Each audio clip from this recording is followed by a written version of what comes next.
지침들이 많으니까 한 번은 정리를 하셨고요. 이렇게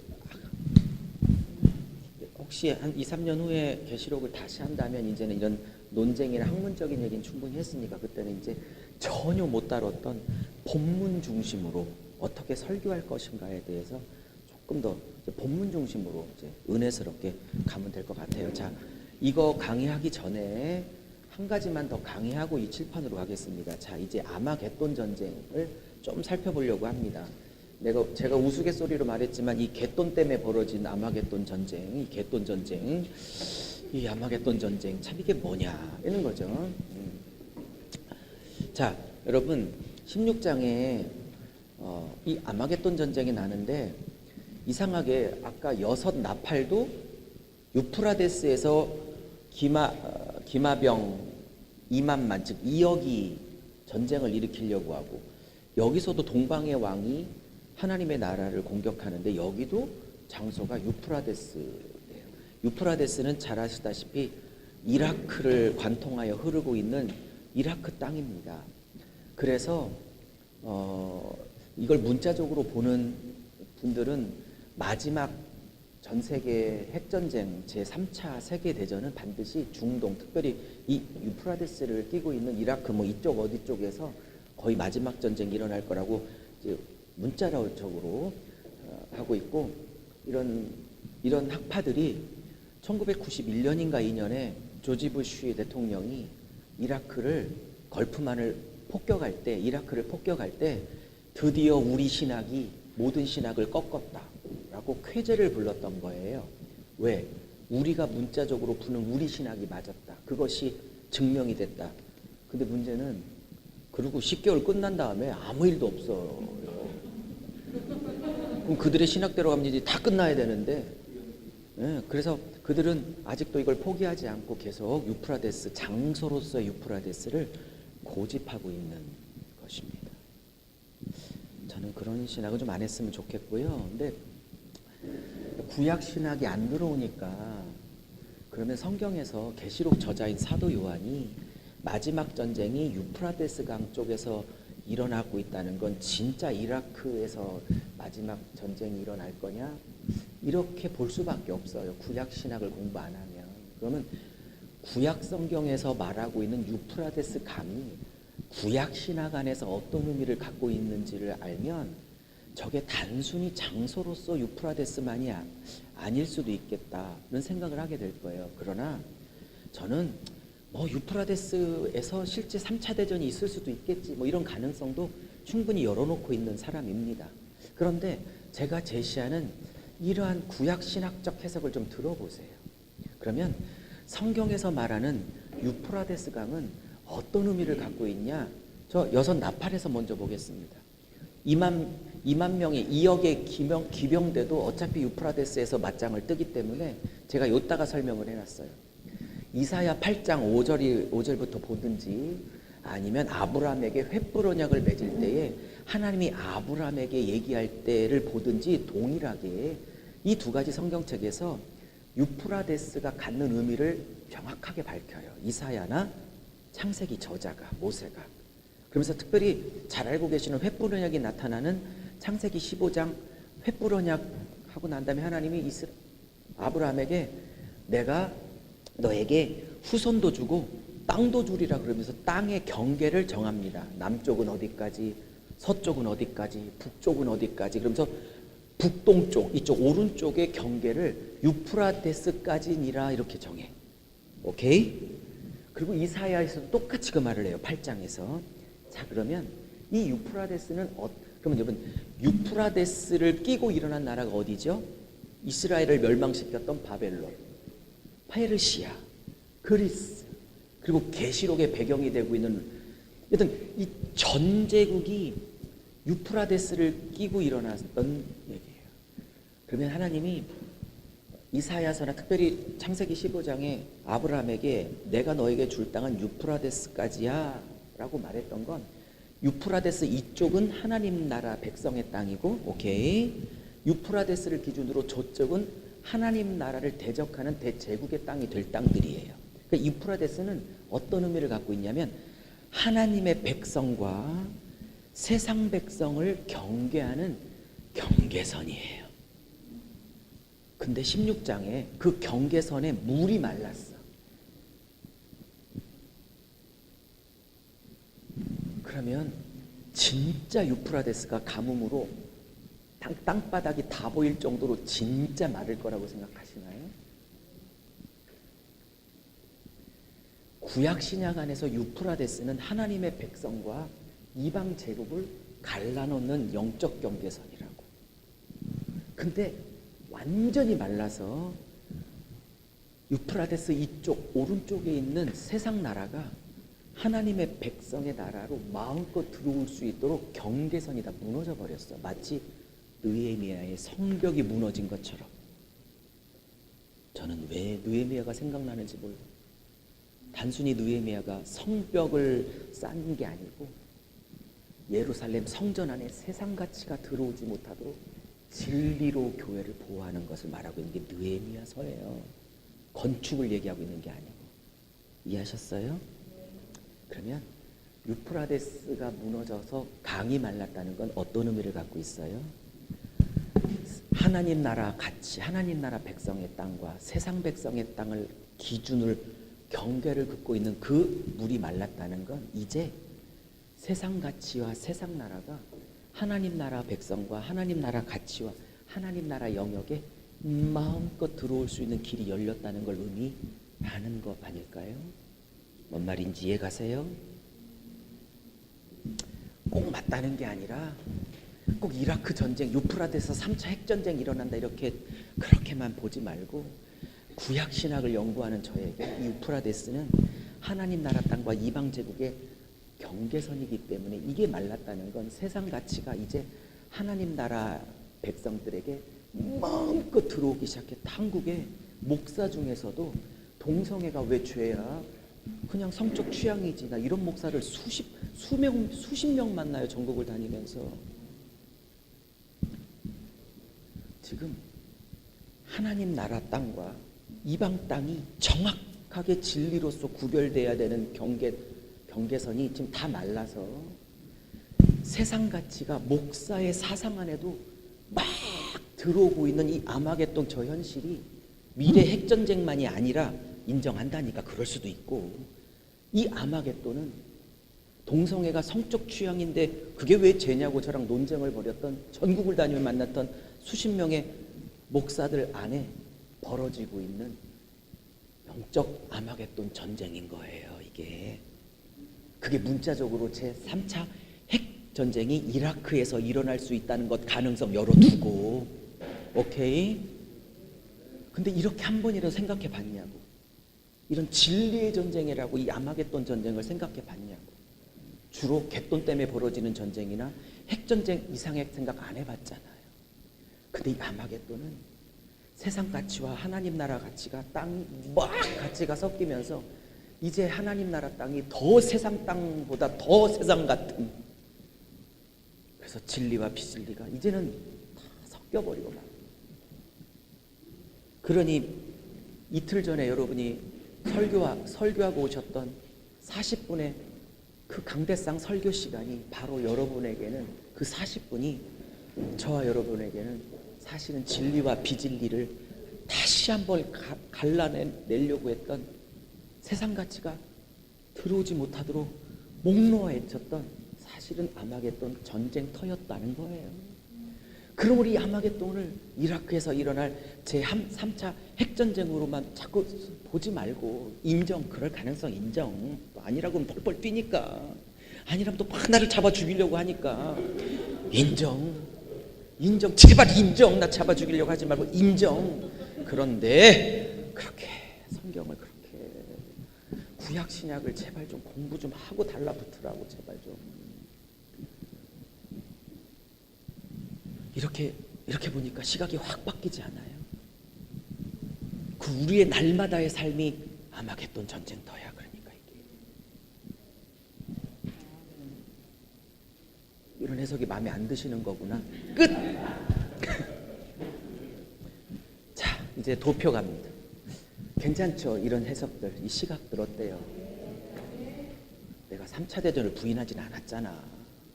하도 싸우기 싫어. 이제 인정한다고 그래. 이제는 하도 싸우기 싫어서.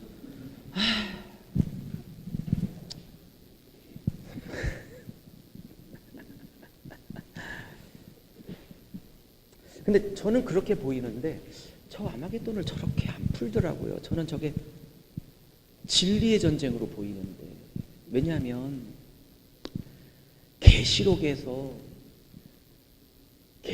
예수님이 이 악의 나라를 물리칠 때도 입으로 싸우시거든요. 입에서 검 나오거든요. 근데 저기 여자를 뒤에서 떠내보내려고 했던 그 용이 여자 뒤에서 확 물을 쏟잖아요. 그때도 입에서 뭐가 나오거든요. 예수님도 입에서 뭐가 나오고, 저 용도 여자, 교회를 상징하는 여자를 떠나보내게 하려고 입에서 뭐가 나와. 즉 용도 입, 예수도 입. 결국 입과 입의 전쟁이에요. 진리의 전쟁이라고. 응? 그러면 왜 용의 입에서 물이 나온다고 그랬을까? 실제로 용이 물로 공격할 거라고 생각하는 건 아니겠죠? H2O? 물리적 물은 아닐 거 아니야? 생물학적 물은? 제가 어제 그랬죠. 계시록은 이 사탄이 계속 나 예수야, 나 하나님이야, 나 예수야, 나 적그리스도 아니야 이러고 예수님이네, 그럼 확 잡아서 지옥 가는 거죠. 그러면 왜 용의 입에서 물이 나왔을까요? 그런 생각 안 해봤어요? 예수처럼 보여야지. 그럼 요한복음 7장 생각 안 나요? 생수의 역사? 네? 용의 입에서 참복음인 것처럼 여기서 성경에서 물은 복음을 얘기하고 말씀을 얘기해요. 네? 요한복음 7장에 생수의 사건, 성령의 역사를 얘기한다고. 그러니까 용의 입에서 똥물이나 꾸정물이 나오면 누가 속아? 도망가지. 그게 예수님의 참복음이고 참 생수인 것처럼 확 하고 벌렸는데 그냥 지옥으로 쓸려가는 거야. 뭔 말인지 이해 가시는 거예요 지금? 똑같이 복음인 것처럼 얘기하는데 그걸 복음인 줄 알고 진짜 예수 입에서 나오는 진짜 생수인 줄 알고 받아 먹었더니 영적 신경이 다 마비돼. 그 복음이다.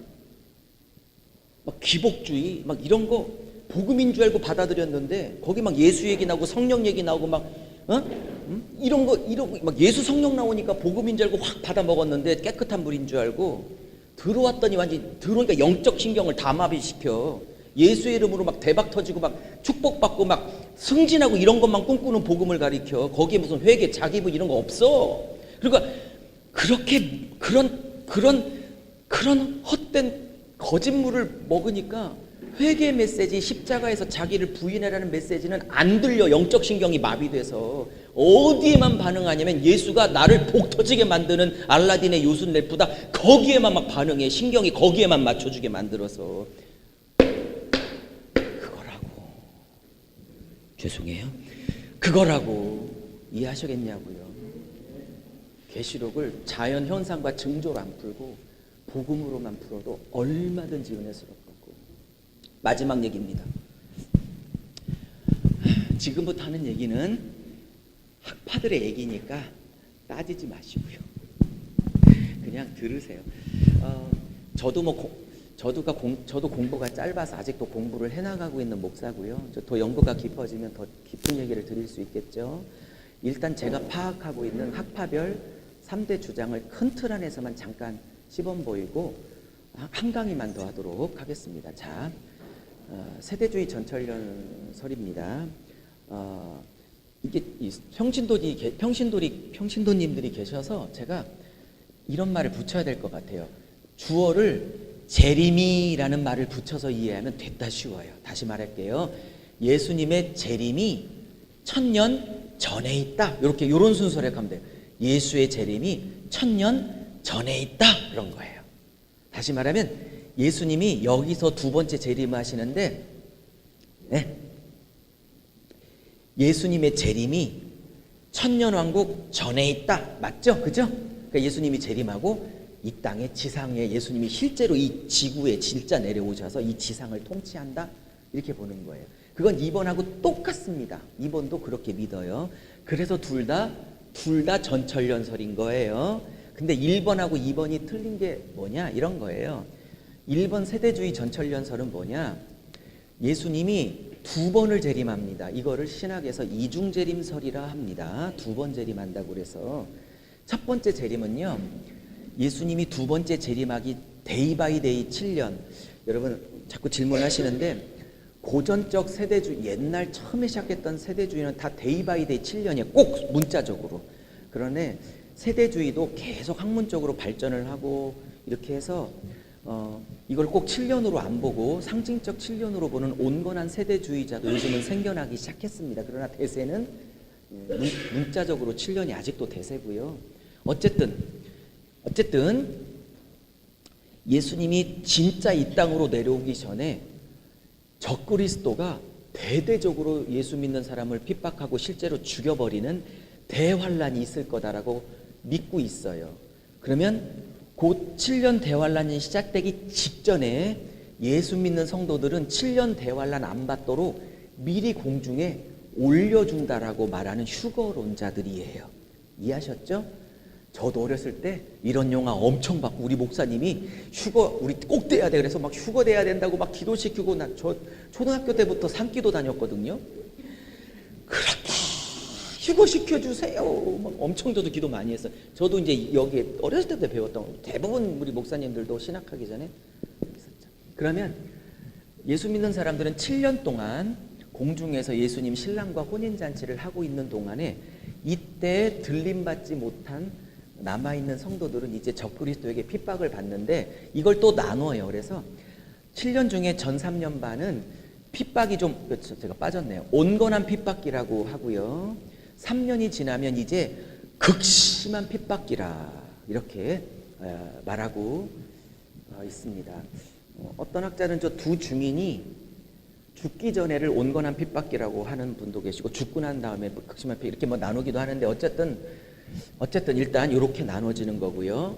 이래서 이제 요 기간 동안, 그러니까 이 세대주의 또 하나 특징은 뭐냐면 요 7년 대환란 동안 그동안에 예수를 메시아라고 부정했던 이스라엘 백성 있죠. 지금 요 히브리인들, 요 좀 이스라엘 백성 있잖아요. 이스라엘 땅.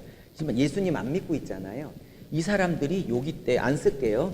여기 때 유태인들의 대규모적 민족적 회심이 있을 거라. 그래서 요 기간에 엄청나게 메시아닉 주들이 생겨나게 될 거라고 믿는 이론이에요. 자, 그러면 이게 다 끝나면 공중에서 혼인잔치하고 계셨던 주님이 이때 지상으로 강림하는 2차 재림을 합니다. 이 이론은. 그리고 예수님이 이때 예수 그리스도, 신랑이신 예수 그리스도와 성도들이 왕노릇을 이제 합니다. 이것도 두 가지로 나눠져서요. 이때도 예수님이 성도들과 왕노릇 하는데 왕노릇 하는 주체가 이방인들이 예수와 함께 왕노릇 할 거냐 아니면 유대인들이 먼저 율법을 먼저 받았던 유대인들이 그 왕노릇 하는 자리에 먼저 선점을 할 거냐 라는 게 또 나눠져요. 뭔 말인지 이해 가세요? 그래서 주로 유대인들이 이방인들보다는 우월한 위치를 가질 거라고 보는 학파들도 있어요. 저는 예수 안에서 유대인과 이방인이 차별 없다라고 로마서에서 명백하게 밝히고 있는데 왜 저기 가서 유대인에게 신분적인 우월권을 주어야 될지를 이해를 못 하겠어요. 어쨌든 그리고 이제 천년왕국이 끝나요. 근데 이 이론의 특징은 뭐냐면 사탄이 요 천년왕국 초기에 결박을 돼 있다가 천년 동안 끽소리도 못 하고 있다가 천년왕국이 거의 끝날 쯤, 거의 후반이라는 단어도 적당하지 않나. 끝날 쯤 잠시 풀려나 가지고 이 지구에서 살고 있는 백성들을 예수가 왕으로 다스리고 있는 이 백성들을 완전히 미혹해 가지고 이 마지막 때 예수님께 들이박도록 맞짱을 뜨도록 미혹해요. 하나님은 또 그걸 허용하세요. 그래서 곡과 마곡 전쟁은 사탄이 풀려나 백성들을 미혹해서 이제 이 땅에서 지상에서 왕으로 통치하고 계신 예수와 예수의 나라를 마지막으로 뒤엎으려고 반역을 일으키는데 그 전쟁을 복가마고 전쟁이라고 하고, 이때 예수님이 완전히 박살을 내갖고 완전히 다 죽여버리고 이제 백보자 심판을 통해서 영원한 천국, 영원한 지옥으로 들어가는 이런 구조를 갖고 있어요. 이해하셨죠? 문제는 뭐냐면 여기에 살면서 나중에 사탄에게 미혹받아서 예수님께 반란을 일으키고 예수님께 대적하는 이 백성은 도대체 누구냐는 거예요. 그걸 해결을 해야 돼. 뭔 말인지 이해 가시죠? 그러니까 아주 일부지만 이 백성 중에 이때 예수님이 지상 강림을 할 때 불신자도 여기서 살아 들어가서 이 천년을 살게 된다는 이론이 있어요. 저는 이게 이해가 안 되는데, 이 불신자가 결국은 미혹받아서 들이뱉게 된다, 이런 이론인 거예요. 예수님이 재림주로 심판주로 오시는데도 불신자가 천년 동안 예수를 거부하고 맞짱 뜨고 있다가 최종으로 맞짱을 떠? 이것도 좀 이상한 거고요. 자, 두 번째, 역사적 전천련은 뭐냐면 역사적으로 뿌리가 굉장히 깊은 사상이다, 이렇게 주장했던 사람이 역사적으로 많았다는 뜻으로 역사적 전천련이에요. 아유, 머리 아파, 빨리 끝내야지. 이 역사적 전천련은요, 역시 재림이란 단어를 뒤에다가 두시면 돼요. 예수님의 재림이 천년 전에 있다. 볼까요? 예수님이 여기다 재림하고 재림이 천년 전에 있어야 되니까 천년 전에 재림이 있죠. 그거는 1번하고 똑같아요. 근데 이 이론이 제가 보기에는 1번보다는 2번이 그나마 좀 낫다고 보는 이유는, 제 생각이 그래요. 계시록 문맥이나 성경 66권 전체 문맥에 우리가 어제부터 아주 꼼꼼하게 증명했듯 예수님은 성도들을 대환란 전에 미리 공중으로 빼줘서 환란을 면제하지 않습니다. 어제 테레소 에크라고 배웠죠, 그죠? 그때 지키는 거지, 예수 부인하지 않도록. 그래서 2번과 3번은 둘 다 공통점이 있어요. 둘 다 대환란을 통과해야 되는 거예요. 1번은 대환란 안 받는 거예요. 미리 공중으로 떠올라서. 예스? 그러니까 성도들 받아들이기에는 뭐가 더 좋아? 나도 안 받고 싶어. 심정적으로는. 근데 이 이론은 1번 요 7년 대환란 기간 자체가 없는 거지. 다 목숨을 걸더라도 죽을지라도 통과를 해야 되는 거야. 여기까지는 이거랑 다른 거. 그다음에 요 다음부터는 똑같아요. 그분이 지상에서 천년 동안 다스린다는 건 똑같고요. 뭐 나머지 구조도 다 똑같습니다. 이해하셨죠? 네. 자, 문제는 여기가 이 이론의 단점을 하기 위해서, 문제는 이제 사탄이 풀러나 예수한테 들이받을 백성은 도대체 어떻게 나오냐가 핵심인 거예요. 이해하셨죠? 예. 근데 여기는 이 천년왕국은 불신자는 못 들어간다고 보는 이론이에요. 완전히 영화롭게 된 자들이 들어가게 된다고 보고, 이 사람들은 계시록 20장에서 말하는 첫째 부활을 요때라고 얘기한 거예요. 아까 질문에 답을 하면 예수님이 재림할 때 먼저 죽은 성도들이 다 몸으로 부활하고, 살아있는 동안 예수님이 재림할 때는 몸이 바뀌어서 영화로운 몸으로 바뀌어서 이땐 영화스러운 몸으로 들어간다는 거예요. 왜냐하면 이 사람들은 예수님이 심판주로 재림할 때 불신자가 심판 안 받고 천년왕국에 공존한다는 걸 못 받아들이는 거예요. 그러니 여기 사람들은 의인들이 들어간다고 보는 거예요. 그러면 제 질문이 또 시작되죠. 죄성이 완전히 제거된 의인들이 들어갔는데, 이 죄성이 제거된 의인들이 왜 사탄에게 미혹을 받아 왕이신 예수님께 들이받죠? 라는 백성의 미혹 문제가 나오는 거야. 1, 2번은 도대체 어떤 사람이 들이받을 사람이 될 거냐는 거야. 에? 이해 가시죠? 여러분, 초림 예수는 밟히고 모욕당하고 멱살 잡히고 침받고 그렇게 죽으러 오셨어요. 그런데 복음서 곳곳에 예수님 당신의 입으로 내가 두 번째 올 재림 예수는 심판주로, 만왕의 왕으로, 만주의 주로 오셔요. 그분이 설사 지상 통치를 한다 할지라도, 그게 불신자든 의인이든 그분을 들이받아 이때 알곡과 쭉정이로 모든 게 갈리는데, 이때 들이받을 불신자가 존재한다든지, 아니면 여기에 완전한 의인이 들어가는데 이 의인이 죄성이 사라져 영화롭게 들어간 의인이 사탄에게 미혹받을 죄성은 또 어디에 있는 거죠? 그 의인 안에서? 라는 이런 복잡한 문제가 벌어지게 되는 거예요. 저 1, 2번을 받아들이면. 근데 저같이 머리 나쁜 유목사는요 3번이 좋아. 단순히 머리가 나빠서 간단한 게 좋아 나는. 무슨 말인지 이해가세요? 아니 그러니까 학설이 그렇다고. 문제는 이 들이받을 사람은 어디서 나오냐는 거야. 근데요, 예? 네네네. 네.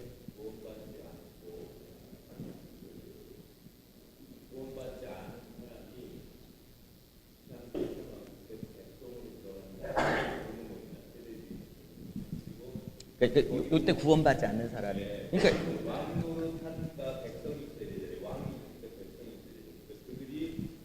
그럼 이건 불신자 있는 건 맞는 거죠. 네. 그래서 애도 낳는다고 말하는 거고 그 애 낳는 거를 도저히 못 받아들이는 사람도 있는 거예요. 예, 무슨 말씀 죄송합니다. 무슨 말씀인지 알았고요. 근데 제 주장은 그런 거예요. 복음서에 재림할 때에 그분이 알곡과 쭉정이를 완전히 나누고 염소와 양을 완전히 나누고 그렇죠? 그렇게 들어가는데 이때 구원받는 자가 이때를 통과해서 여기에서 동시에 공존한다? 판단 여러분이 하시고요. 두 번째,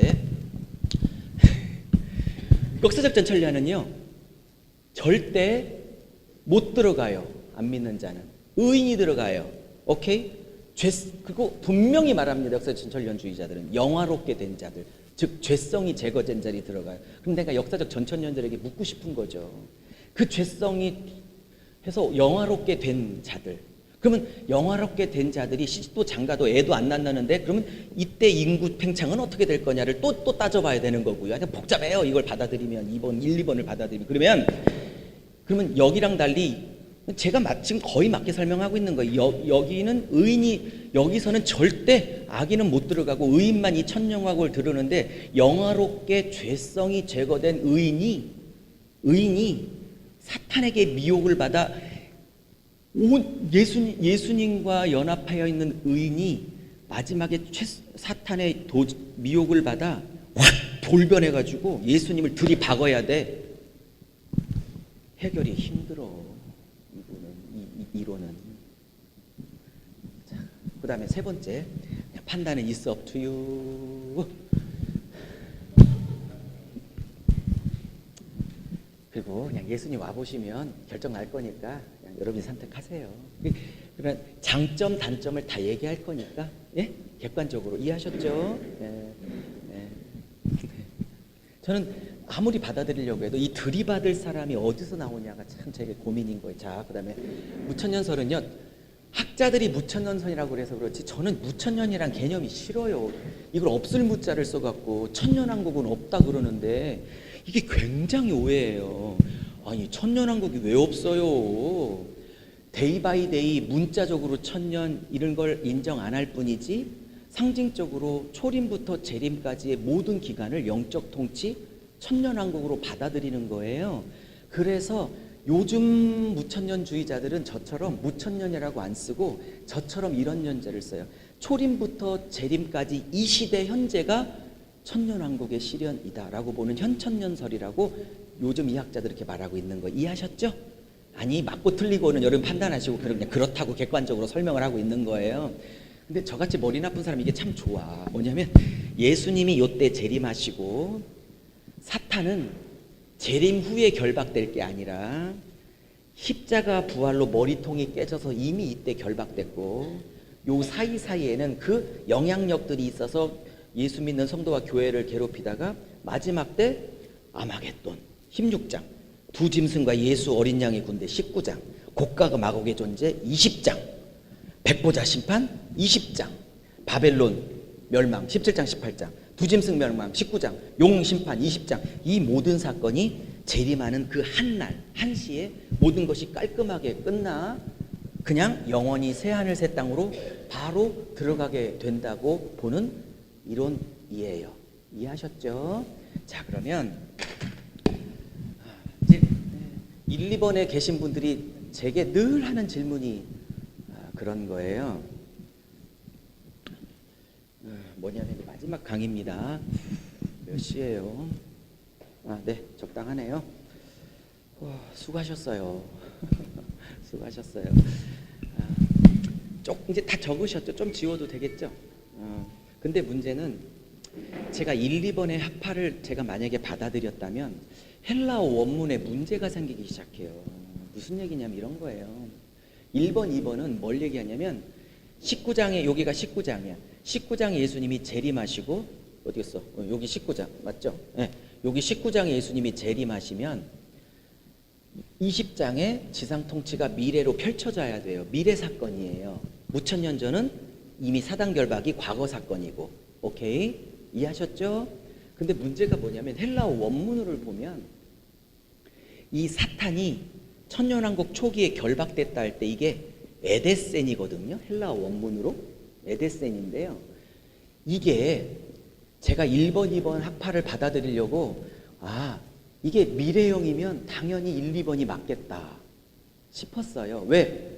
재림은 19장이고 시간적으로 20장은 미래니까 당연히 이 결박하고가 미래형으로 나오는 게 맞는 거예요. 헬라어 시제로. 뭔 말인지 이해 가세요? 이해 가세요? 네? 미래 사건이니까. 근데 이 에데센이요 정확하게 과거형이에요. 네? 그리고 무적행의 쇠사슬로 사탄을 가두고 할 때 그것도 과거형. 다 과거형이야 20점이. 그러면 미래 재림 이후에 있어질 20장이 미래 사건일까요? 헬라어 시제로는 이미 과거에 십자가와 부활 초림 사건으로 머리통이 깨진 십자가 부활 사건으로 끝난 과거 사건으로 보고 있을까? 헬라어 시제는. 예? 과거예요. 안 믿기시면 찾아보라니까 원문. 그 다음에 또 하나, 두 번째 증거. 이 에데센이 복음서에서 딱 한 번 쓰여요. 물론 이제 마태, 마가복음 여러분 복음서가 여러 개니까 여러 번 쓰이지만 상황적으로는 딱 한 번 써요. 뭐냐면 예수님이 귀신을 내쫓으니까 바리새인들이 예수님한테 와서 너 바알세불 들려서 귀신 내쫓는 거지? 이렇게 공격을 해. 그러니까 예수님이 너무 성령 사역을 귀신 사역이라고 몰아붙이니까 화가 나셔갖고 이렇게 비유를 드시죠. 야, 세간을 빼오려면, 늑탈하려면 그 집에 강한 자를 먼저 결박하고 그게 강한 자가 완전히 결박당하고 꼼짝 못하면 세간을 가져오면 되지 않냐? 무슨 말인지 아셨죠? 그때 강한 자는 귀신들 그 사람을 잡고 있었던 귀신이고 세간을 늑탈했다는 건 그 강한 자를 결박했더니 그 영혼이 자유케 된 사건을 말하는 비유거든요. 그 문맥 안에서 됐죠? 무슨 말인지 아셨죠? 그때 강한 자를 결박해야만 세간을 늑탈한다 할 때 그 결박이 이 단어예요. 사탄이 천년왕국 초기에 결박됐다는 에데센하고 똑같은 거예요. 그러면 마태복음 12장에서 강한 자를 결박해야 세간을 늑탈한다는 건 초림 사역을 말하는 거예요. 뭔 말인지 이해하세요? 시제도 과거고 이것이 쓰였던 복음서 문맥 안에서도 초림 사역을 의미하고 있기 때문에, 그리고 쇠사슬로 사단을 가두고 전부 다 과거형이에요. 죄송하지만. 그래도 안 믿으시니 한 번 하나 더 할게요. 그러면 여기 1번이나 2번 여기에 그분이 세세토록 왕노릇 하실 것이다. 왕노릇 하실 것이다가 4절에 한 번, 마지막 강의입니다. 6절에 한 번, 두 번 나와요. 20장 4절에 왕노릇 하실 것이다. 6절에 왕노릇 하실 것이다. 이게 1번이나 2번의 주장처럼 미래적 사건이고 재림 이후에 순서적으로 시간적으로 미래의 사건일 거라면 둘 다 이 시제가 미래형이어야 하는 거예요. 뭔 말인지 이해하세요? 예? 뭘 것 같아요 근데? 과거예요. 이미 시작한 거예요. 과거에. 재림 후에 시작될 게 아니라 예수님의 초림 십자가와 부활 사건으로 이미 통치가 시작된 거라고. 재밌는 건요, 여러분의 소원대로 여기가 미래형이 맞아요. 6절은. 그럼 얘도 같이 미래형이어야 하거든. 미래 사건이라면. 죄송한데 이거 과거형이에요. 정확하게 수만 하도 따져 싸가지고 내가 잘못 봤나 해서 수십 번 확인했어. 그럼 4절은 왕노릇이 시작됐다, 과거. 6절은 왕노릇 하실 것이다, 미래. 이렇게 쓰고 있어, 두 개가. 그러면 뭐예요? 이미 예수님의 초림 사건으로 왕노릇이 여기서 시작됐고 예수님이 재림하면서 영원히 왕노릇이 들어갈 거예요. 뭔 말인지 이해 가세요? 예? 그리고 또 하나, 마태복음 4장에 예수님이 공생애를 시작하면서 이 얘기하셨죠. 하나님 나라가 어떻게 가까이 왔으니 회개하고 복음을 이루겠죠. 이때 나라라는 단어 있잖아요. 이 나라라는 단어가 우리말로 나라로 번역됐지 헬라어 원문으로는 왕노릇 하다와 똑같은 단어예요. 그러니까 하나님의 왕노릇이 가까이 왔으니, 이거는 명사고 이거는 동사로 썼을 뿐 어원이 똑같아요. 왕노릇. 그러면 마태복음 10장, 근데 문제는 시제야. 가까이 왔으니가 문제야. 이게 헬라어로 뭐냐면 따라해보세요. 앵기겐인데 가까이 왔으니 할 때 앵기겐이 현재 완료형이에요. 머리 아파. 현재 완료. 여러분, 현재 완료라는 게 뭐예요? 예를 들면 영어로 따지면 저보다 영어 더 잘 아시죠? I have lived here for 10 years. 그러면 나 in 필리핀, 그러면 난 필리핀에서 10년 전부터 살아서 지금까지 살고 있다 할 때 현재 완료형이에요. 다시 말할게요. 헬라어에서 현재 완료형은 그 일이 과거에서 시작됐는데 그 결과와 영향력이 오늘 현재까지도 지속적으로 미치고 있을 때를 그걸 현재 완료형으로 쓰는 거야. 헬러 시제에서. 예? 그러면 하나님의 나라, 저게 나라로 번역됐지만 정확하게 계시록 20장에 나오는 왕노릇 하다와 동일한 단어란 말이야. 하나님의 왕노릇이 가까이 왔으니 그건 동사고 명사일 뿐이야. 그러면 이 하나님의 왕노릇이 재림 이후에 나중에 시작되는 미래형이에요. 당신이 직접 현재 완료를 했더니 이때 시작됐고 그 양노릇은 계속되고 미래형으로 영원토록 갈 것이다. 에데센 왕노릇 과거 4절 6절 미래형 현재 완료 앵기겐. 네. 여기도 빠졌네요. 죄송합니다. 대환란을 당연히 통과하는데 여기랑 2번하고 같아요. 데이 바이 데이 7년을 2번하고 3번은 부정하는 거죠. 2번하고 3번은 대환란이 데이 바이 데이 7년이라고는 안 믿고 그게 몇 년이 될지 모르고 언제일지 모르지만 예수님 재림 직전에 몇 년이라 될지 모르지만 그 시기는 모르지만 지구 역사상 이만한 기독교의 성도들을 향한, 믿는 성도들을 향한 핍박이 전무했을 만큼 유일무이한 마지막 어마어마한 대환란이 재림 직전쯤 있을 거라고 보는 견해는 똑같아요. 몇 년, 언제 이렇게 말할 수는. 자, 이제 객관적으로 설명을 다 드렸으니 판단은 헬라어 원문 안에 다 설명을 들었으니 하시고 안 바꿔도 돼. 어차피 안 바꿀 거 알고 어제부터 시작한 거니까 그냥 다른 견해는 이렇게 말하고 저 목사는 좀 이런 색깔로 푸는구나 이렇게 하시고 여기서 공부할 건 공부하시고 그래도 내가 맞아 그럼 그렇게 사세요. 왜냐? 구원받고 하나님 나라 백성으로 가는데 문제가 없어. 이 학파별로 신부를 뽑지는 않아. 예. 네.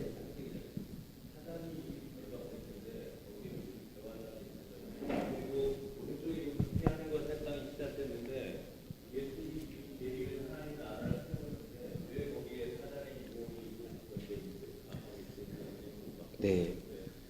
그게 좀 모순적으로 네. 보였어요. 네, 예.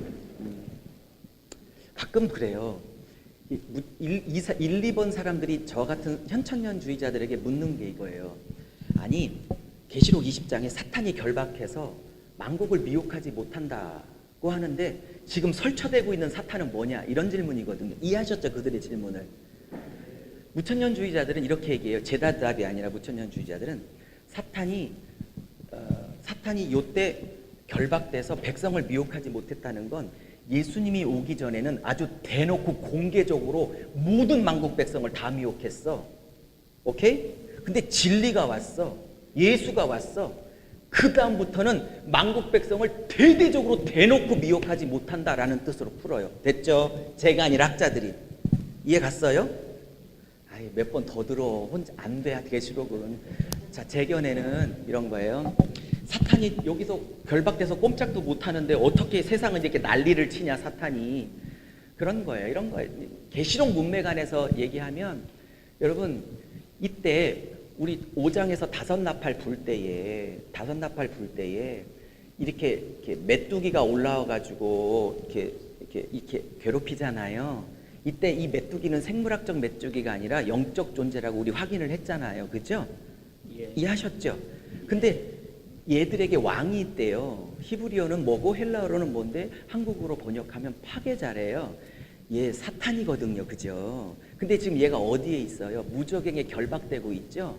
지는 결박됐지만 누구 올려보내요? 지금 쫄개들 다 올려보내죠?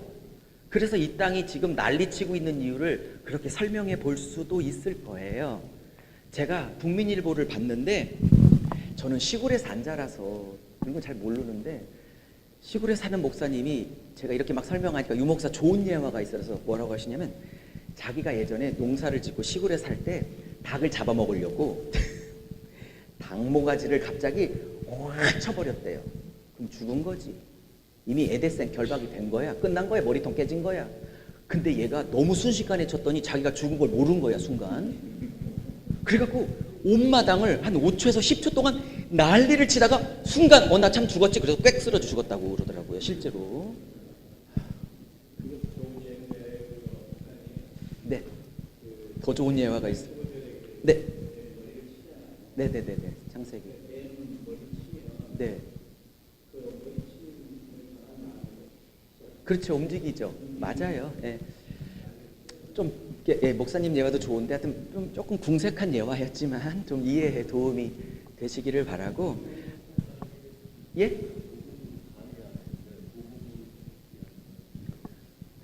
그러니까 무천년주의자들은 예수님이 하늘나라 위에 오셔서 하나님 보좌 우편에 앉아 계시잖아요. 네? 하나님이 여러분 앉아 계신다는 건 뭐냐면 통치권을 상징해요. 네? 그래서 보좌에서 올 때까지 넉넉히 기다리는 게 아니라 이 땅의 교회와 십자가 복음, 부활의 복음, 이 복음을 통해서 용서하고 사랑하고 섬기고 하는 이런 십자가 사랑을 통해서 이 땅을 사랑으로 복음으로 통치한다고 보고 있는 거예요. 그래서 무천년주의자들은 기본적으로 왕 노릇한다는 것을 기본적으로 낮아지고 사랑하고 섬기고 낮추고 하는 개념으로 봤기 때문에 뭐 지상천년에 다스릴 왕그룹이 있고 다스림을 받을 백성그룹이 있다 이런 식으로 안 보는 거예요. 왜냐?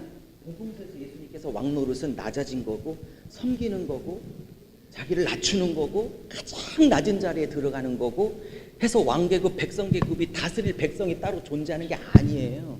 제가 장담하게 묻자고 혹은 적용적으로 말하는 건데 천국에 가면 오해하지 말고 누가 가장 먼저 설거지 그릇에 손을 먼저 담글까요? 제가 복음서에서 예수가 세상을 다스리는 방식을 보면 그리고 제자들이 누가 크냐를 피 터지게 싸울 때 주님이 너무 한심해서 제자들에게 천국의 큰 자의 원리를 설명하시는 방식을 누가 왕이신 예수님과 왕그룹에서 섬겨야 될 자를 보면 천국에서 가장 낮은 자리에서 섬기는 자가 가장 큰 자라고 말하는 천국의 통치의 원리를 보면 저건 지배계급과 피지배계급으로 나누는 그러한 세상 통치가 아니라고. 적용인데 예수님이 설거지 그릇에 제일 먼저 화장실에 제일 먼저 빗자루를 들고 갈 가능성이 많다. 그리고 두 번째는 최약적 목사님이고 세 번째는 박람회 그리고 저고요. 이게 제가 보는 천년왕국의 통치는 누가 낮아질까? 누가 섬길까? 그러니까 지배계급과 피지배계급으로 보는 견해를 배격하는 거예요. 그건 복음서가 아니에요. 복음서의 개념이. 천국에 그만. 한 번 갖고 안 돼. 이거는 성경 전체가 들어요.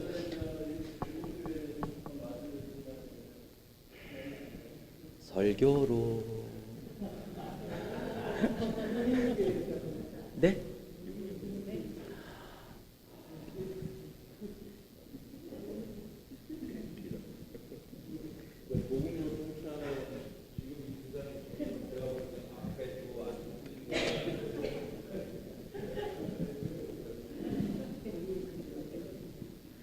목사님, 죄송한데 그 목사님 견해 말고 다른 학파들의 견해를 좀 책을 사셔서 충분하게 좀 보셔요. 그러면 좀 폭이 견해 안 바꿔도 되니까 폭이 충분히 넓어지게 될 거예요. 지금 말씀하시는 것처럼 복음으로 통치하면 점점 좋아져야 되지 않냐라고 하는 걸 후천연설이라고 하고요.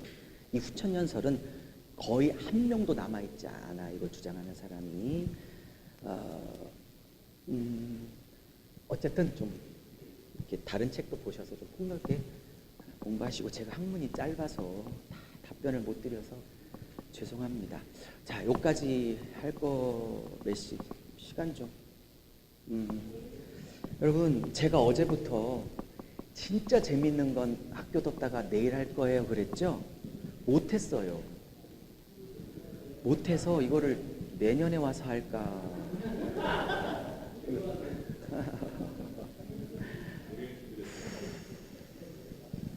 시간이 굉장히 걸려요. 신구약 전체를 넘나들어야 되는 거기 때문에.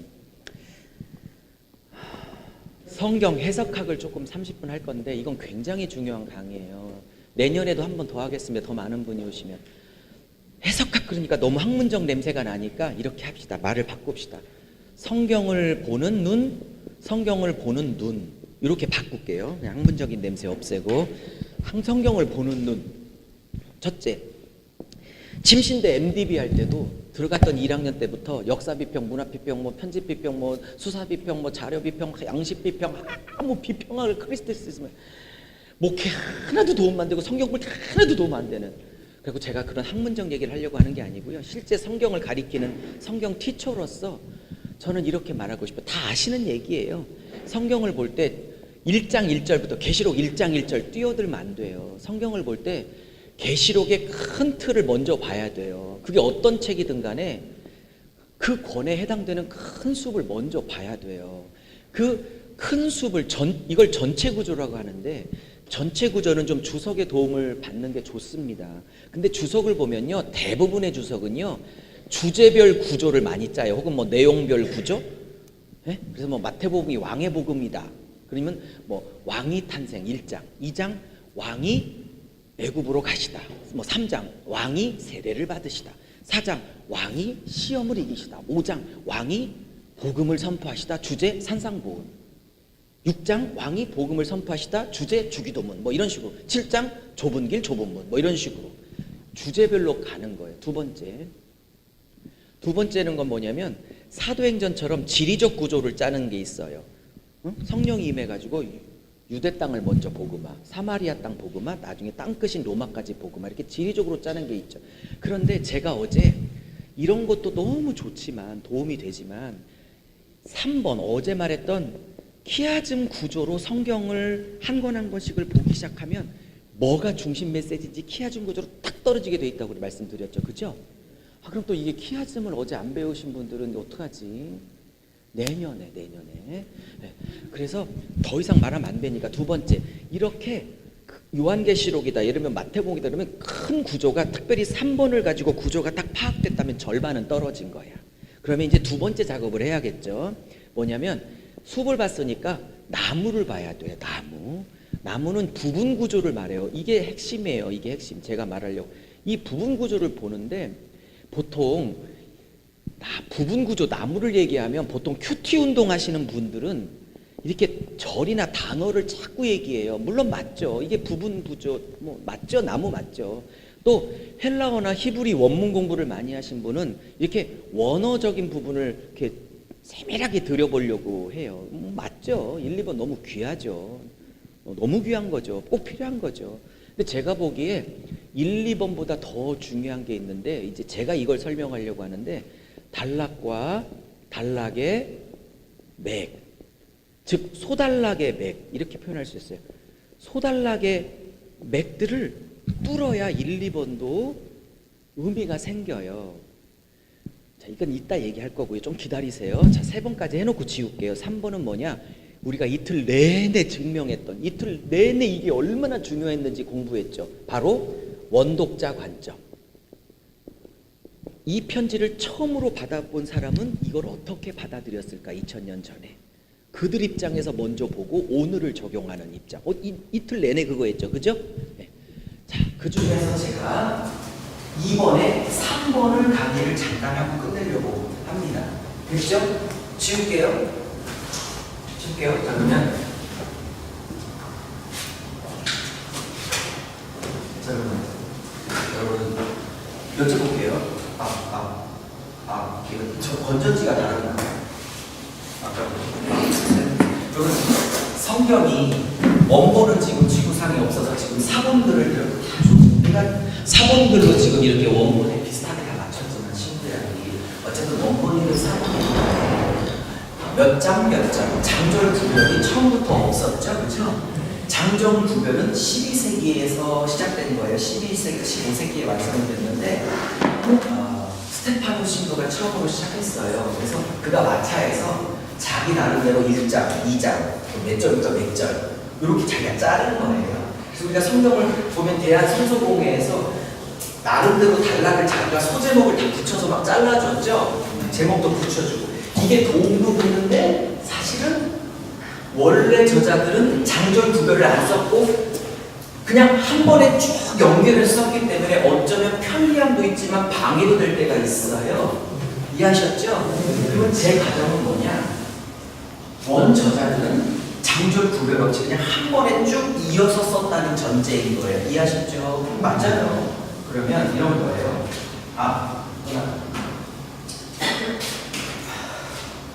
제가 한국에 아까도 바이블 동서남북도 계시던데 저도 한국에 소위 요즘은 별로 유행 안 하는데 한참 목사들이 10년이나 다녔던 건데 한국에 1189장을 성경이 1189장 66권이 다 장수로 따지면 1189장을 장제목을 외우는 세미나가 있어요. 이것도 대단한 거죠. 이것도 외우는 거. 보통 200만 원씩 해요. 저도 200만 원 내고 1189장을 외웠죠. 지금은 많이 잊어버렸어요. 근데 이거 하면 뭐가 몇 장에 있고 다 파악이 되기 때문에 도움은 돼요. 근데 문제가 생겼어요. 공부가 깊어지니까. 이게 뭐가 문제가 생겼냐면요. 여러분 이게 예를 들어 어느 3장이다 그러면 한 장의 본문이 텍스트가 하나밖에 없는 장은 없어요. 아무리 텍스트가 없어도 최소 텍스트 1, 텍스트 2 최소 3개는 있어요. 보통은 4개씩 있어요. 이렇게 1, 2, 3, 4 이해하셨죠? 한 장에 여쭤볼게요. 이 장제목을 외우게 하시는 분들이 이 4가지 텍스트 중에 뭐를 찍을까요? 다는 못 찍으니까 제일 유명한 본문을 찍어요. 그리고 요거를 외우라고 해. 그러면 이거를 외우고 가면 요 본문 1, 3, 4 본문은 다 놓치고 가는 거예요. 이해하셨죠? 네. 그러면 다 가르치고 외워요. 그 모든 본문을 다 가로는 놓치는 거예요. 당연히 빠지는 거예요. 어느 날 대장금을 옛날 보는데 분명히 이렇게 원수였는데 붙었어. 몇 주에 보니까 사이에 일이 있었던 거야. 그러니까 원저자들은 이거를 반드시 연결해서 흐름을 가지고 썼기 때문에 본문을 놓치기 시작하면 깨지는 거예요. 뭔 말인지 이해가세요? 저는 1절에 성경이 하나님의 감동으로 되어진 거라고 믿습니다. 네? 그리고 창세기부터 어제 여호수아까지 잠깐 제가 간증을 시범을 보였지만 성경의 순서를 짜는 것도 감동이고 하나님의 역사가 있는 거예요. 무슨 말인지 아셨어요? 절과 단어에만 하나님의 감동이 있는 게 아니라 구조와 구조, 배치의 순서에도 하나님의 의도가 있는 거예요. 자, 그러면 좀 얘기를 좀 해볼게요. 계시록 문맥으로 얘기해 볼게요. 계시록 문맥. 여러분, 계시록에서 10장에 작은 두루마리를 먹으라고 해요. 이게 한 쌍이에요. 그리고 그 유명한 11장에 부중인 환상이 여기에 나와요. 근데 여러분은 잘 기억을 못 하시겠지만 11장은 부중인 환상만 있는 게 아니고요. 사람들이 잘 몰라서 그렇지 여기에 안쪽 마당은 측량하고 바깥 마당은 측량하지 말라는 소위 측량 환상이 1, 2절에 나와요. 그 그리고 3절부터 18, 요게 1절, 2절, 요게 3절부터 18절이에요. 이게 제일 중심이니까 이것만 기억하고 계시죠? 근데 사실은 한 가지 한상이 더 있어요. 11장. 잘 기억을 못하시고 계시는지. 이게 뭐냐면 언약궤 환상 이렇게 나와요. 이게 19절입니다. 그리고 11장이 끝나고 그 유명한 계시록 12장이 나오면서 이제 사탄을 상징하는 놈과 여자를 상징하는 교회가 이제 맞짱을 떠서 이제 영적 전쟁을 벌이는 거죠. 여러분, 성령이 왜 사도 요한에게 환상의 순서를 이런 식으로 보였고 그거를 읽은 사도 요한은 환상을 순서를 이런 식으로 배치했을까요? 어떤 분은 뭘 그렇게까지 성경을 봐야 돼? 봐야 돼요. 진리라며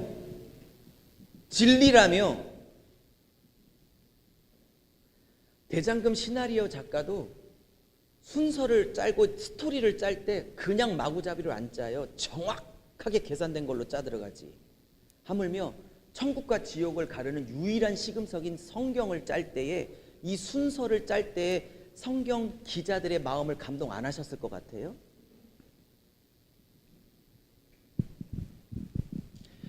제가 지금은 잘 못 먹겠지만 뭐 이강모 목사님, 박만현 목사님 막 배운 분들이 이 개별 환상은 이해를 했는데 이 개별 환상이 어떤 식으로 연결돼서 어떤 메시지를 갖는가에 대해서는 몰라갖고 계속 물어요. 이번에는 못할 것 같아요. 근데 시범만 잠깐 보이면 하이라이트는 언약궤 환상이에요. 이게 하이라이트. 한 절 들어가 있지만 이게 하이라이트. 다음에 와서 얘기하고, 이거는 여러분 성령이 사도 요한에게 두 증인 환상 보이기 전에, 오케이? 작은 두루마리를 먹어 입에서는 달지만 배에서는 쓴 말씀으로 채우는 환상을 10장에 먼저 보이고 11장에 두 증인이 복음 전하다가 장렬히 죽어가는 두 증인 환상을 그 다음으로 배치한 성령, 사도 요한에 계신 성령의 의도가 뭘까요? 저 구조가 말하는 의도가 뭘까요? 답 다 드렸는데? 이거 순서 바뀌면 어떻게 될까요? 근데 순서를 이렇게 짠 성령의 의도가 뭘까요? 저는 이런 게 제 취미예요. 밥 먹고 하는 일이. 예? 성경에 미쳐갖고.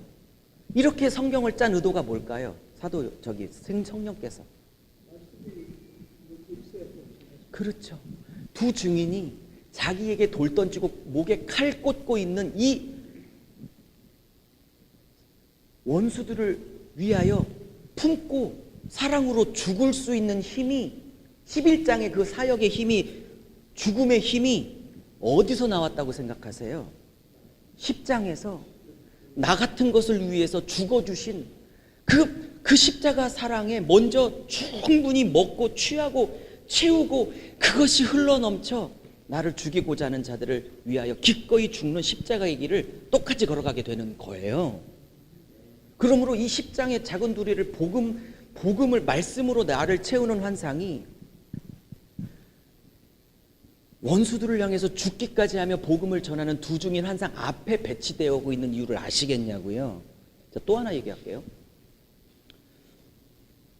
성경이 이런 순서가 그냥 짜여지지 않았음을 또 한 번 증명할게요. 또 하나. 창세기 12장에 두 가지 사건이 나옵니다. 첫 번째 사건은 뭐예요? 4시 반이야 벌써? 창세기 12장에 아브라함을 처음으로 부르십니다. 그쵸? 네, 다 아시잖아요. 3대 약속을 하십니다. 뭐 주겠다? 후손 주겠다. 그죠? 그 다음에 땅 주겠다. 그 다음에 뭐죠? 천하만민의 복의 근원이 될 것이다. 그러죠? 자, 요까지가 9절까지입니다. 근데 12장은 두 가지 사건이 붙어 있어요. 이 두 번째 사건이 롯이 떠나는 게 아니에요. 그건 13장이고요. 이 두 번째 사건이 뭐예요? 아브라함이 누구 팔아먹어요? 아내 팔아먹고 돈 한번 땡기죠? 그러니까 여기 사모님들, 아무리 내 남편이 영 아닌 것 같아도 아브라함보다 나. 왜냐면 내 남편은 나 팔아서 돈 땡겨본 적은 없어. 근데 이웬수는 아나 팔아먹고 돈도 땡겼단 말이지? 애굽 나올 때? 그러면 제가 장제목 세미나를 다닐 때 이 아내를 팔아먹었던 사건을 선배 목사님들이 아브라함의 실수라고 외우라고 그래서 여쭤볼게요. 어쩌다가 얼떨결에 안에 팔아먹던 실수일까요? 원래 그런 놈일까요?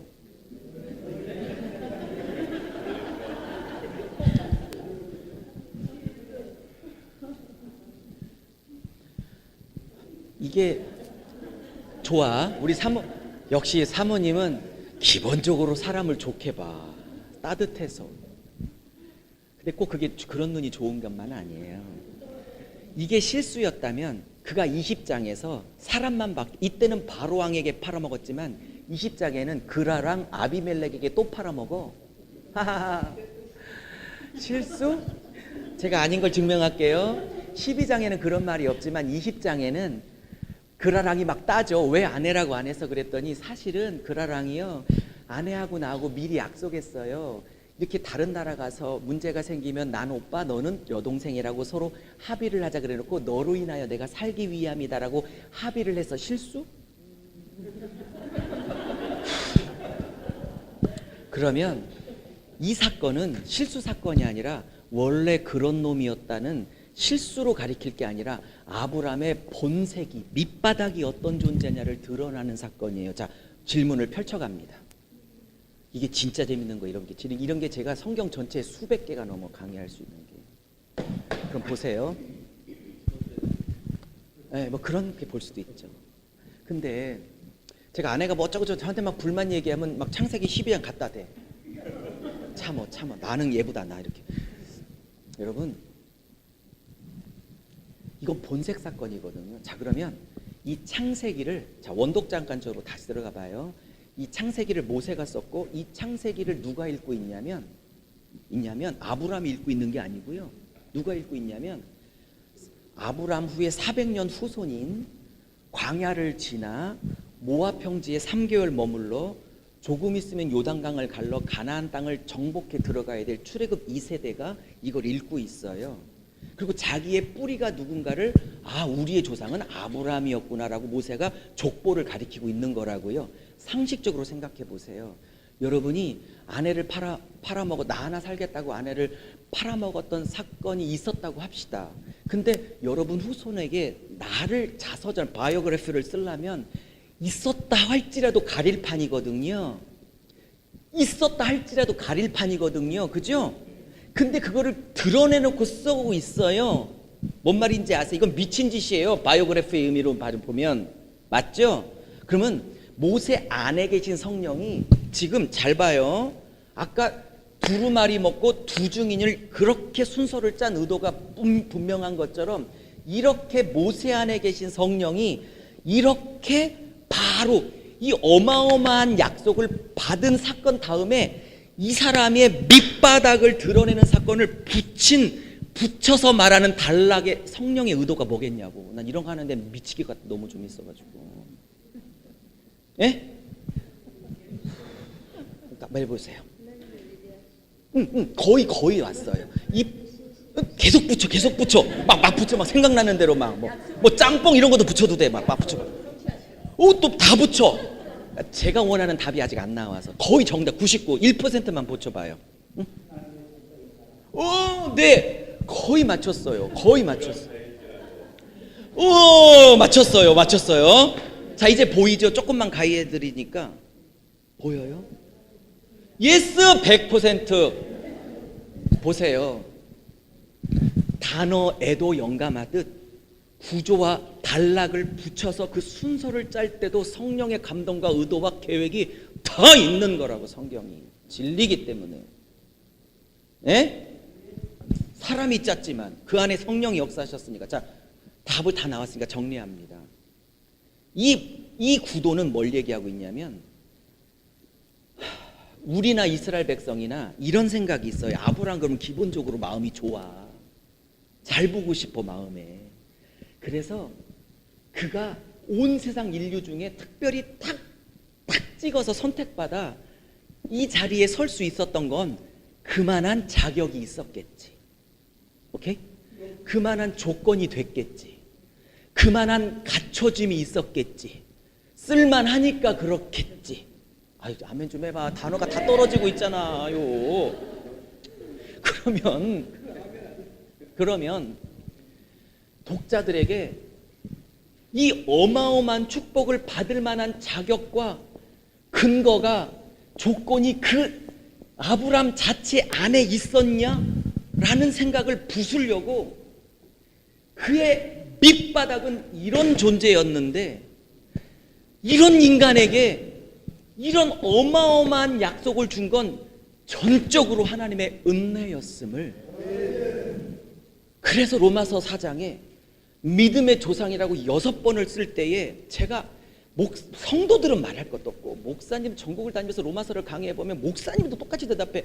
로마서 4장에서 말하는 믿음의 조상은 뭐라고 생각하십니까? 그러면 그 정도는 믿어줘야지, 그 정도는 믿으니까 믿음의 모델이라고 했겠지, 부러워, 그 정도는 믿어줘야지, 다 이렇게 대답해. 목사님들도 로마서 4장을 제대로 한 번도 안 봤다는 증거야. 로마서 4장은 완전히 반대라요.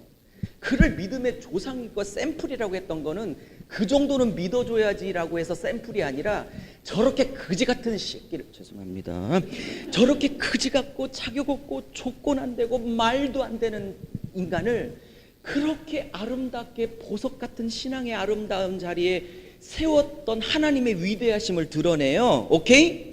말도 안 되는 자를 이렇게 아름답게 세우시는 그 하나님이 너도 그렇게 만들기를 원하시니 힘을 내라고 주시는 샘플로서 모델이지, 너 저 정도 믿어줘야 돼, 그 모델이 아니라고. 로마 4장은. 자, 제가 진짜 하고 싶은 강의를 이제 하려고 요 얘기를 꺼낸 거예요. 하고 싶은 강의를 하려고 지금 꺼낸 거라고, 서론으로. 재밌죠? 이게 진짜 재밌는 거예요. 마태복음은 제가 다 세보니까 162번문이에요. 마가복음은 102번문이고 누가복음은 147번문이에요. 요한복음은 안 세봤어요. 그래서 저는 그거를 칠판에 다 써서 몇 개월씩 보고 있어요. 소달락들을 다. 어느 날 마태복음을 보는데 162단락이 순서가 안 틀리고 머리에 다 들어왔어요. 순서가 안 틀려. 윗단락, 아랫단락, 단락. 장제목 말고 단락이 쫙 머리에 들어오니까 한 줄로 쫙 쫓겨지기 시작하는 일이 있었어요. 어머? 마태복음 120본문이 한 얘기네? 그래서 옛날에 당구 칠 때 한참 미쳐있을 때 대학교 때 앞에 있는 저놈 맞추면 저놈 이렇게 맞고 3쿠션 되겠다, 뭐 이런 것처럼 천장에 누우면 세 번째 본문이 87번에서 똑같이 풀고 있네, 6번 본문이 45번에서 똑같은 얘기를 하고 있네, 막 이렇게 막 네트워킹이 시작됐어요. 그러면서 마태복음 전체가 들어오기 시작했어요. 자, 그 중에 일부만 보여드리려고 합니다. 어느 날 누가복음을 보는데요. 아, 재밌어. 누가복음을 보는데요. 누가복음 18장에 이런 게 나와요. 부자 청년 본문이 나와요. 아시죠? 네, 뭐 주님 따라간다고 했다가 어쩌고 저쩌고해서 뭐 재물이 많아 슬피 떠나갔다, 그죠? 두 번째 본문이요. 이게 첫 번째 본문. 물론 제자 청년 떠나가고 난 다음에 제자들이 뭐 이렇게 저렇게 말하는데 그것도 잠깐 나와요. 같은 범주 안에 들어가요. 제자들이 쓸데없는 질문을 하는데 아직도 눈이 안 떠져 있어, 이 사람도. 하여튼 같은 본문으로 일단 보고, 두 번째 본문이 뭐냐면 그 유명한 소경 바디메오가 치유를 받아요. 이게 두 번째 본문이에요. 그리고 이렇게 18장이 끝나요. 그리고 누가복음 19장이 시작되는데 그 유명한 본문인 삭개오 본문이 여기에 시작돼요. 그 다음 본문으로. 근데 이 삭개오는 누가복음의 특수자료예요. 이게 무슨 얘기냐면, 특수자료라는 것은 그 복음서만 갖고 있는 얘기를 말하는 거예요. 그러니까 마가복음, 마태복음, 요한복음에는 삭개오 치유 장면이 안 나와요. 누가만 기록하고 있는 특수자료예요. 이해하셨죠? 근데 제가 어느 날 마태복음을 보는데 마태복음 19장에 부자 청년 본문이 나와요. 오케이? 네, 오늘 요 얘기만 하고 마태복음 얘기는 안 할 거예요. 그러면 부자 청년 얘기 나오면 그 다음에 누가복음처럼, 이게 누가복음, 이게 마태복음, 누가복음처럼 소경치유가 바로 나올 줄 알았더니 소경치유가 마태복음 20장의 제일 마지막 본문으로서 소경치유가 이렇게 나와요. 마태는. 오케이? 두 개는 붙어 있는데 두 개는 어마어마하게 떨어져 있고 사이에 무슨 본문이 소개되어 있는지 제가 써볼게요. 부자 청년이 주님을 재물 때문에 버리고 떠나가자 하여튼 이 베드로 있잖아요. 이게 처세술이 대단해요. 주님이 마가복음에 보면 이 사람을 사랑했다 이렇게 나오거든요. 그러니까 구원의 그 문턱에서 떠나가는 걸 보고 베드로가 딱 치고 들어와요. 못 버리고 도망갔죠. 재물 못 버리고 도망갔죠. 나는 3년 전에 다 버리고 따라왔으니 나는 뭘 갚아주죠. 이렇게 나온 거야. 좀 찬스의 달이냐 이 왼수가. 그래서 보상을 요구해요. 딱 치고 들어와서. 뭔 말인지 아시죠? 그러니까 예수님께서 이렇게 대답하세요. 예수의 대답이 그럼 상이 있어. 그러면서 현세도 상을 받고 내세도 상을 받을 텐데 그거는 영생이라고 딱 답을 내려주세요. 그리고 누가 마태복음 19장이 끝나. 그리고 마태복음 20장에 뭐가 나오냐면 마태복음 20장 뭐가 나오냐면 그 유명한 비유 포도원 품꾼 비유가 시작돼요. 그래서 뭐 5시에 온 사람 7시에 온 사람 그래갖고 똑같이 돈을 주죠. 그 유명한 품꾼 비유가 이렇게 나와요. 그리고 예수님께서 나 십자가에서 죽고 살아날 거야. 소위 학자들이 말하는 순환예고 세 번째 순환예고가 여기에 나와요. 그리고 요 다음에 정신 못 차린 야고보와 요한이 엄마 동원해서 나 자정승 시켜주세요. 우정승 시켜주세요. 요 본문이 있고 드디어 소경치유 본문이 나와요. 여쭤볼게요. 한 사람 누가는 부자 청년과 소경치유를 붙여서 말했고 다른 본문에도 나오지 않는 삭개오를 그 다음에 붙였어요. 반면 마태는 부자 청년과 소경치유를 팍 떨어뜨려 놓고 거기에 한 4-5개 다른 본문을 붙였어요. 여쭤볼게요. 그냥요? 그냥요? 전 이게 주업이에요. 이게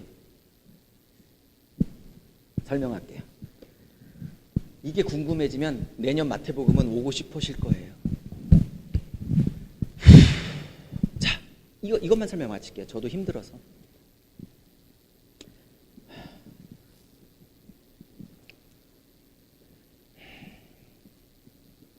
어느 한 본문은 단독으로 존재하지 않고요. 마치 드라마처럼 그 전편 드라마와 오늘 드라마와 그 다음 주 드라마가 당연히 내용이 연결돼서 흐름이 가져가는 거예요. 여기까지는 동의?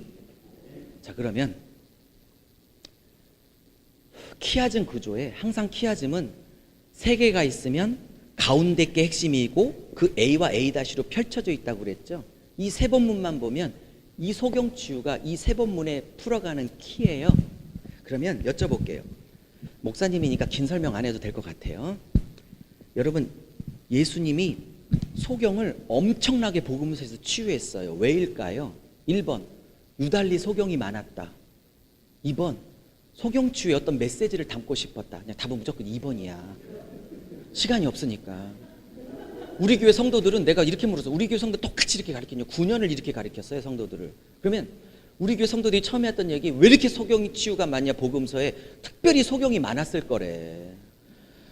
여러분 예수님이 마태복음 4장에 각양각색 질병을 다 치유했다고 그래놓고 실제적으로 치유 기적을 주로 기록한 건 세보시죠. 소경, 귀머거리, 벙어리, 안진뱅이 이렇게 한 3-4가지가 집중적이죠. 예?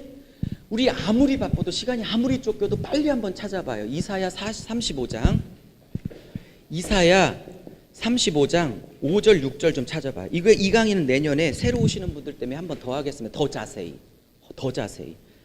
이사야 35장 5절 6절. 자, 다 같이 찾아서 이것만 읽고 끝내겠어요. 자, 읽어보세요. 자, 시작.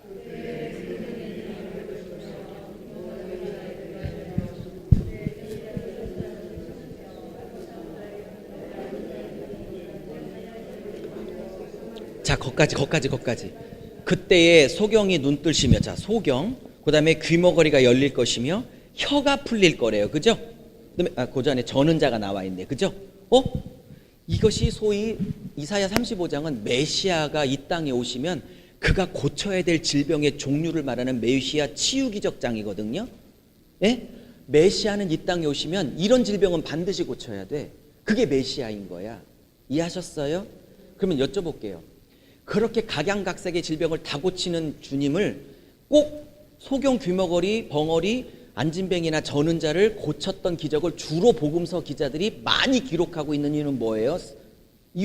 이사야 35장에서 예언한 그 메시아는, 하여튼 이스라엘 백성에게는, 이사야를 알고 있는 이스라엘 백성에게는요, 메시아가 되려면요, 다른 질병도 질병이지만 요 네 가지 질병은 꼭 고쳐야 돼. 그게 메시아야. 그럼 이 질병을 집중적으로 복음서에서 고쳤다고 하는 건 예수가 구약에서 예언했던 메시아가 맞음을 증명하고 있는 거거든요. 자, 잘 따라오셨어요. 그럼 질문을 좀 더 깊이 끌고 들어갈게요. 그러면 이 네 가지 질병이 갖는 의미가 어떻길래 메시아는 이 질병을 주로 고쳐야 하죠? 이해하셨죠?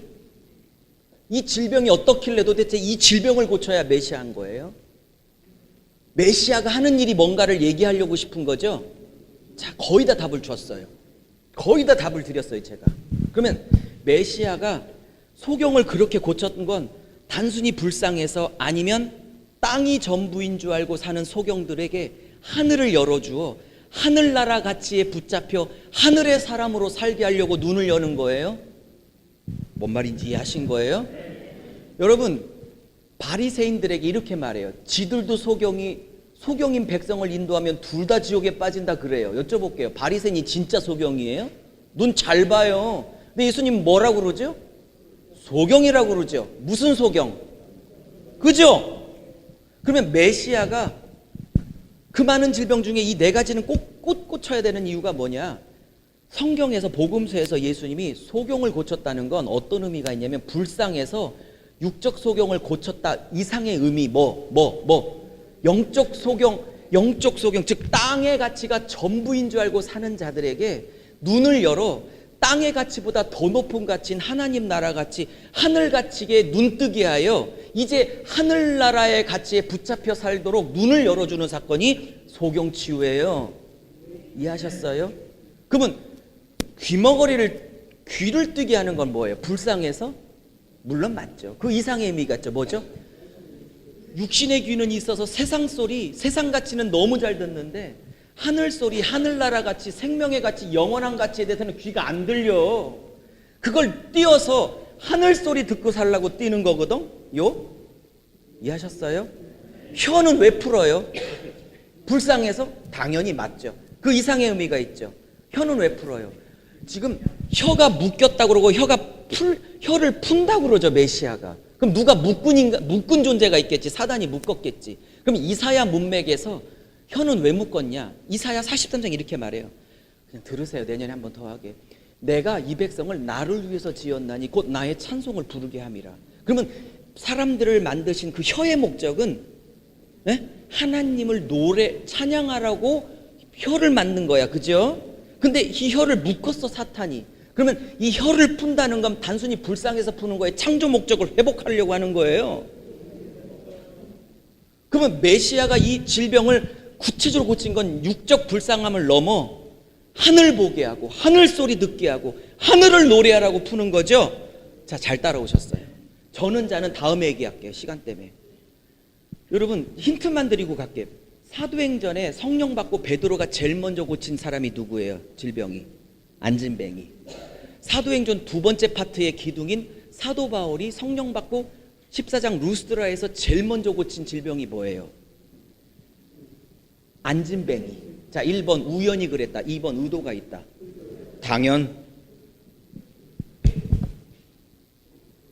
성경을 안 얄팍해. 깊어요. 자, 그만 이제 끝낼게요. 그러면 이 부자 청년, 소경 바디메오, 삭개오 다 따로따로 서로 모르는 인간들이고요. 장소도 다 달라요. 그래서 목사님들은 부자 청년 이번 주 설교했다가 아무런 관계없이 소경치유 다음 주에 설명했다가 이거랑 무슨 관계가 있는지 모르고 그냥 삭개오 그 다음 주에 또 설명해. 세 본문을 따로따로 아무 관계없이. 저는 이게 세 본문이 아니고 한 본문인 거예요. 자, 볼게요. 그러면 자, 결론을 내릴게요. 삭개오는 예수님 만나기 전에 마치 소경 바디메오처럼 영적 소경이었죠. 그죠? 그가 영적 소경이었을 때 땅의 가치가 전부인 줄 알고 올인하려 살았죠. 하늘 가치에 눈 감겨 있었죠. 그 증거가 뭐예요? 돈에 전부를 걸었죠. 근데 이 삭개오가 예수를 만나 땅의 가치의 대표인 뭐니 해도 역시 돈이거든. 목사나 성도나. 땅의 가치의 전부인 돈의 가치, 땅의 가치를 부들부들 못 놓고 욕을, 민족의 반역자라고 욕을 먹으면서까지 그렇게 전부를 걸었어요. 땅의 가치의 대표인 돈에다. 근데 이 사람이 예수 만나서 몇 배나 갚아주죠? 4배. 레위기법에, 속건제법에 100만 원 사기쳐서 회개하면 원금 플러스 5분의 1을 더해서 120 돌려주면 율법으로는 문제가 없는 거예요. 그런데 4배를 갚아. 이거는 뭐예요? 헌금 많이 갖다 바치라고 부흥사가 사기치는 본문이에요? 그가 부들부들 떨고 못 내려놨던 땅의 가치를 더 큰 하늘의 가치를 보자 기꺼이 내려놨더라 하는 본문이에요. 그럼 이 본문이 두 본문이에요? 한 본문이에요? 땅이 전부인 줄 알고 부들부들 떨고 있었던 영적 소경인 삭개오가 예수를 만나 더 큰 가치, 더 고귀한 가치, 더 존귀한 가치, 하늘 가치가 들어오자 눈이 열리자 그는 땅의 가치를 내려놓더라는 한 본문이 한 본문. 이 위에 거는요, 아무리 하늘 가치, 영원한 가치, 생명의 가치를 얘기해도 이 부자 청년의 최종 목적은 예수였어요, 돈이었어요? 결국 땅의 가치가 이 인간의 최종 목적이었죠, 예수가 아니었죠? 그러면 아무리 이 부자 청년의 영적 소경을 열어주어서 하늘 가치로 살아내려고 초청하고 도전하고 그렇게 불러대도 결국은 최종 목적이 뭐다? 이 인간이 땅이죠. 맞죠? 뭔 말인지 이해하세요? 그러면 이 인간은 결국은 영적 소경 상태로 주님을 떠나가게 되더라. 그러면 이 비라는 눈이 열리는 사건을 기준으로 눈이 열리면 부들부들 못났던 땅의 가치를 내려놓는 삶을 살게 되고, 아무리 하늘 가치를 얘기해도 그 목사가 결국은 땅의 가치를 추구하는 목적이 최종이라면 그는 영원히 영적 소경 상태로 머물 거라는 한 본문이라고. 한 본문.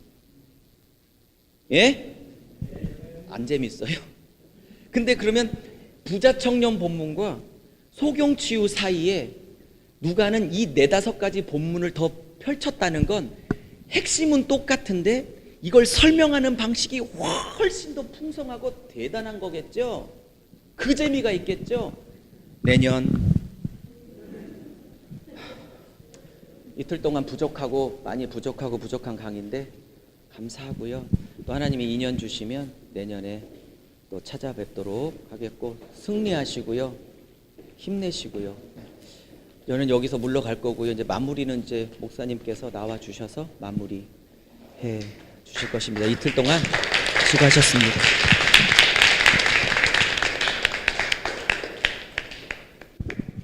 목사님 수고하셨습니다. 우리 강사 목사님 위해서 다시 한번 박수 부탁드리고요. 내년 5월에 지금 1차적으로 잡혀 있는데 가능하면 할 수 있도록 기도하고, 그때 다 오실 겁니까? 예, 좀 더 많이 아마 오실 것 같고, 오늘 또 어제 은혜를 많이 받으신 것 같아서 저도 감사하고, 또 강사 목사님께 특별히 감사드립니다. 강사 목사님은 내일은 저희 선교지 갔다가 토요일 출국하십니다. 그 전에 뭐 혹시 질문이 많으신 분들은 뭐 금요일쯤 놀러 오시면 식사라도 하시면 답을 또 얻을 수 있을 것 같습니다. 우리 목사님을 위해서 또 사역을 위해서 한 목소리를 한번 기도하고요. 이수영 장로님 뭐 마지막 기도는 한번 해주시겠습니까? 예, 우리 통성으로 기도하고. 예. 하나님 아버지 감사합니다. 오늘 저희들에게 귀한 말씀 주시고 이틀 동안 강사 목사님 강건하게 붙들어 주셔서 감사합니다. 피곤하고 힘든 중에도 성령께서 새 힘을 주시고 그 마음 가운데 은혜를 더하여 주셔서 우리가 주님 은혜 가운데 또 이틀 동안 깊이 잠기게 하시고 회복되게 하시며 새로운 소망을 가지고 또 이 땅 위에 수많은 사람들에게 하나님의 말씀을 증거할 수 있는 힘과 또 그 갈급함을 느끼게 해주신 것 감사합니다. 하나님, 오늘 이것이 출발이 되게 하시고 또 우리 마음 가운데 주시는 하나님의 소원이기를 원합니다. 하나님 말씀을 더 깊이 사랑하고 들꿀과 같이 하나님 송이꿀 같이 더 달게 여기며 살아갈 수 있는 사역자들 되게 하시고 이 땅 위에 갈급한 영혼들을 바라보고 또한 함께 느낄 수 있는 저희들 되게 하시고 우리 목사님 어디를 가시든지 이 귀한 말씀을 잘 증거하고 또 가르치고 또 사역자들을 세우는 곳에 하나님 사용하셔서 하나님이여 이 놀라운 사역이 더 큰 열매 맺게 하여 주시고 풍성하게 하여 주시며 좋은 사람들을 만나며 또한 동력자들을 만나게 하시고 하나님이여 하나님 나라에서 더 유명한 자가 될 수 있도록 우리 목사님 강건하게 붙들어 주시옵소서. 사용하여 주시옵소서. 필리핀과도 첫 관계를 맺었사오니 하나님 이 땅 위의 선교사들과 이 땅 영혼들을 위하여 선교하는 마음으로 깊은 관계를 가지고 지속적으로 말씀의 교제 나누게 하여 주옵소서. 하나님 아버지 감사를 드립니다. 귀한 강사님을 이곳에 불러주시고 아버지 하나님 또한 귀한 선교사님들 이렇게 이 자리를 통하여 다시 한번 선교 현장을 아버지 사명감을 가질 수 있도록 이 자리를 불러주신 은혜 진심으로 감사를 드립니다. 하나님 아버지 선교사님들이 이 필리핀 이 땅에 보내주셨는데 선교 현장에 하나님 많은 사람을 구원할 수 있는 귀한 선교사님들로 삼아주시고 하나머지 한 영혼을 위해서 아버지 그 영혼을 위해서 붙잡고 늘 기도하며 아버지 믿음으로 아버지 살아갈 수 있는 귀한 선교사님들로 삼아 주시옵소서. 아버지 하나님 선교 현장에 물질이 필요하면 물질을 하나님 불러주시고 아버지 하나님 또한 사람을 붙여주시고 하나님 아버지 귀한 또한 탤런트를 붙여주셔서 하나님 아버지 선교 현장이 다시 한번 소명감을 가지고 하나님 나라를 이끌 수 있도록 하나님 선교사님들을 사용하여 주시옵소서. 또한 하나님 아버지 귀한 하나님 강사님을 이 시대에 불러주셨는데 건강함을 허락하여 주시고 강사님이 세계 곳곳에서 말씀을 선포할 때 그 말씀이 살아 움직일 수가 있도록 도와주시고 하나님 아버지 전 세계에 하나님을 부르짖는 많은 사람들이 일어날 수 있도록 하나님 선교사님 우리 강사님을 사용하여 주시옵소서. 또한 이 귀한 장소를 허락하신 하나님 아버지 또한 목사님 이 교회를 하나님 축복하여 주시옵소서. 이제 저희들이 돌아갑니다. 돌아가는 발걸음을 붙잡아 주시고 하나님 인도하여 주시옵소서. 예수님의 이름으로 감사하며 기도 올렸사옵나이다. 아멘. 네, 감사합니다. 설문지 좀 내주시고요. 저 뒤에 우리 박남일 목사님에게도 한번 박수 부탁드립니다. 한국에서 와서 서태부로 봉사하셨는데 계속 봉사해 주시고 평안히 돌아가시고 또 다음 우리 기회에 만나도록 하겠습니다. 감사합니다.